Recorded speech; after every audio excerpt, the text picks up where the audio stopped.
যে x president যে fascist Chuppu তিনি বর্তমান প্রধানমন্ত্রী তারেক রহমানকে নিয়ে কটূক্তি করেছেন, জিয়াউর রহমানকে নিয়ে কটূক্তি করেছেন, খালেদা জিয়াকে নিয়ে কটূক্তি করেছেন।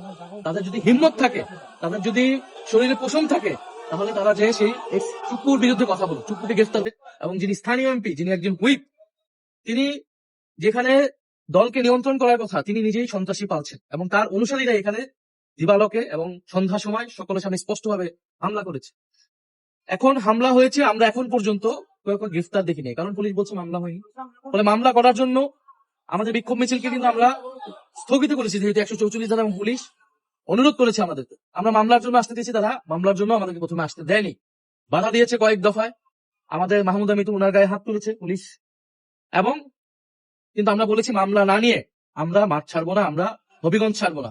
হবিগঞ্জের মাটিতে প্রয়োজন আমাদের লাশ পড়ে থাকবে, কিন্তু আমরা মামলা হওয়া পর্যন্ত অপেক্ষা করবো।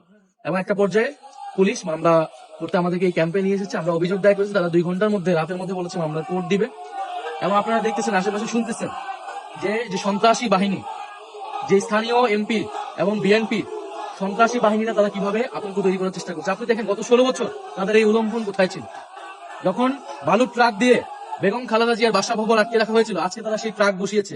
তো তাদের হিম্মত হয়নি তখন সেই ট্রাক সরানোর। গত 16 বছর তাদের হিম্মত কতটুকু বাংলাদেশের জনগণ কিন্তু দেখেছে। সাধারণ মানুষ যদি গণ অভ্যুত্থানে নেমে না আসতো, ছাত্ররা নেমে না আসতো, এই গণ অভ্যুত্থান সফল হতো না। আপনি যদি বলেন এখানে মিথ্যা প্রোপাগান্ডা ছড়ানো হচ্ছে যে নাসিরউদ্দিন পাটোয়ারি কটূক্তি করেছে, এটা বলেছে সেটা বলেছে, নাসিরউদ্দিন পাটোয়ারি অথবা আমাদের দলের যে কেউ যদি প্রচলিত আইন বিরোধী, আইন লঙ্ঘন করে কোনো বক্তব্য দেয়, আইন অনুযায়ী তার ব্যবস্থা হবে, আইন অনুযায়ী সেটা ব্যবস্থা নেওয়া হবে। তিনি যদি রাজনৈতিক মূল্যবোধ বিরোধী কোনো বক্তব্য দেন, সেটার বিচার জনগণ করবে। ভোটে জনগণ রায় দেবে, জনগণ সেটা বিচার করবে। কিন্তু ছাত্র দলের বা বিএনপির বা কোনো সন্ত্রাসী তো সেটা বিচার করার কোনো এখতিয়ার নাই, কিন্তু তারা সেটা করছে। আর যদি কটূক্তির কথা বলেন, যে এক্স প্রেসিডেন্ট যে ফ্যাসিস্ট চুপ্পু তিনি বর্তমান প্রধানমন্ত্রী তারেক রহমানকে নিয়ে কটূক্তি করেছেন, জিয়াউর রহমানকে নিয়ে কটূক্তি করেছেন, খালেদা জিয়াকে নিয়ে কটূক্তি করেছেন। তাদের যদি হিম্মত থাকে, তাদের যদি শরীরে পোষণ থাকে, তাহলে তারা যে সেই এক্স চুপ্পুর বিরুদ্ধে কথা বলুক, চুপ্পুকে গ্রেফতার করুক। সেই হিম্মত কিন্তু এই সরকারের নাই। তাহলে তারা কতিপয় যুবক, যারা আমরা গণ অভ্যুত্থানে ছিলাম, যারা আমরা নতুন রাজনৈতিক দল করেছি, যারা আমরা গণতান্ত্রিক রাষ্ট্র বিনির্মাণের জন্য এখনো কাজ করে যাচ্ছি, এই সন্ত্রাসের বিরুদ্ধে তো আমাদের লড়াই ছিল। এটার জন্যই তো আমরা দেশের গণতান্ত্রিক সংস্কার চেয়েছিলাম, যাতে পুলিশ স্বাধীনভাবে কাজ করবে, বিচার স্বাধীনভাবে কাজ করবে।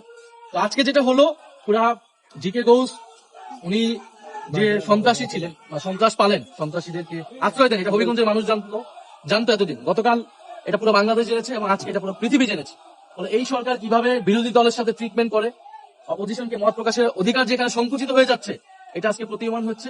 আমরা পুলিশকে বলবো, এখানে এসপি ছিলেন, আমরা বলবো যে পুলিশ যদি তার নিরপেক্ষতা প্রমাণ করতে চায়, ধরে রাখতে চায়, পুলিশের যেই শেখ হাসিনার সময় যে দলীয়করণ, সেখান থেকে তাদের ইমেজ যদি উদ্ধার করতে চায়, তাহলে অবশ্যই এই ঘটনার যথাযথ বিচার করতে হবে, দ্রুত সময়ের মধ্যে, আজকে রাতের মধ্যে গ্রেফতার করতে হবে। আসামিদের কোনোভাবে যাতে পালিয়ে যেতে না পারে, গ্রেফতার করে তাদের বিচার হলে আমরা তাও ধরবো যে কিছু পরিমাণ হলেও এখানে এখনো ন্যায় বিচার আছে। আর না হলে আমরা ধরে নিব যে এটা আবারও একটা মাফিয়া, একটা স্বৈরতান্ত্রিক রাষ্ট্রে পরিণত হয়েছে।